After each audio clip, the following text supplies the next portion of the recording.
This morning on our special series, Do You Believe? We raise a question. Can you be spiritual without being religious? Well, Erica Hill's looking at that question for us. Erica, good morning to you. Savannah, good morning. In our exclusive Today Do You Believe survey, 77% of respondents said there's a difference between religion and spirituality, with more than 70% of them saying it's actually more important to be spiritual than it is to be religious. But what exactly is spirituality? And what does a spiritual but not traditionally religious life look like?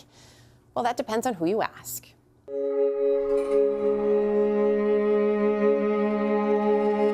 Grateful that you got a new bat. For the Lula family, prayer and moments of gratitude are an essential part of each day and a cornerstone of their spiritual practice. I'm grateful that I got to spend the weekend with you. To me, spirituality is just the best of what any religion is seeking to offer.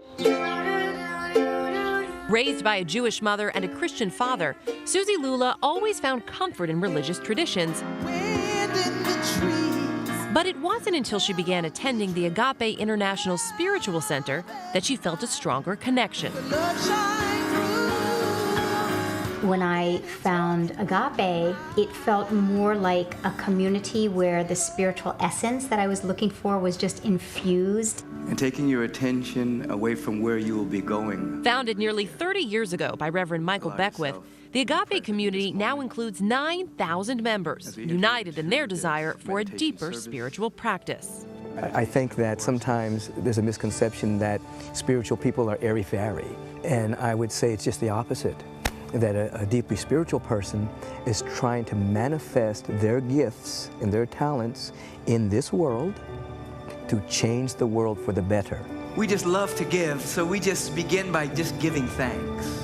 At Agape, there is an emphasis on service. There is talk of God. There is prayer. But without the traditional structure many Americans may be used to. Who or what is God to you? What does that mean?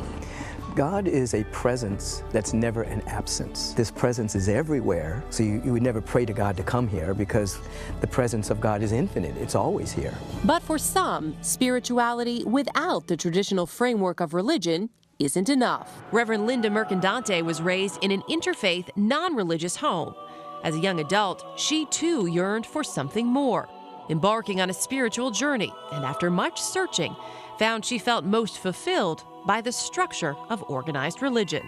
When I just saw myself as spiritual but not religious, I found it a little lonely, actually. There were things that I had big questions about but could not find the answers to. Today, as an ordained minister and professor of theology, she has focused much of her research on people who consider themselves spiritual but not religious. People do want to separate those two terms.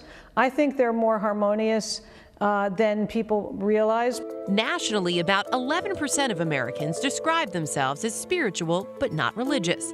Mercandante interviewed people from across North America and from just about every racial, ethnic, and socioeconomic background. As diverse as they were, their feelings about spirituality were remarkably similar. You would think maybe it was that they all had gotten hurt by organized religion, but that's not what I found. Often what they didn't like was some aspects of the theology. They felt that religion would require them to sign on the dotted line that would control their beliefs and their behavior. What do you think draws people to what would be considered a more spiritual existence?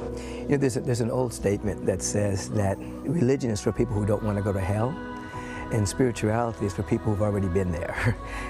And so oftentimes people are on the spiritual path because they've had some very, very hard times. Religion hasn't provided an answer. But that doesn't mean a spiritual person isn't open to finding an answer. For Michael Beckwith, that search is an essential part of the spiritual existence. We're keenly aware that there are many paths to awakening, many paths to enlightenment. I really want organized religion to take seriously people that are spiritual but not religious. And I hope that spiritual but not religious people can take seriously what organized religion has to offer them. Kindness is my religion. That to me says it all. Kindness, I think that comes from the inside out. A reminder that perhaps what matters most isn't the label, but the way we live our lives. We're from the dad's home. That's awesome. Religion, as we know, can sometimes, and faith can be tough things to talk about. But what was interesting in speaking with a lot of these people is that they had all taken such interesting paths. And what they said is what they found, a lot of the religions, whether they were raised in them or they decided to practice it now, they find they all have a common message of love and of taking care of those around you. And gratitude, which I love that family's message. It's a really nice tradition, yeah. Erica, thank you so much. Tomorrow on this series, we're going to ask a question that's a provocative one. Does religion unite or does it divide? We're also going to talk with Timothy Cardinal Dolan as well.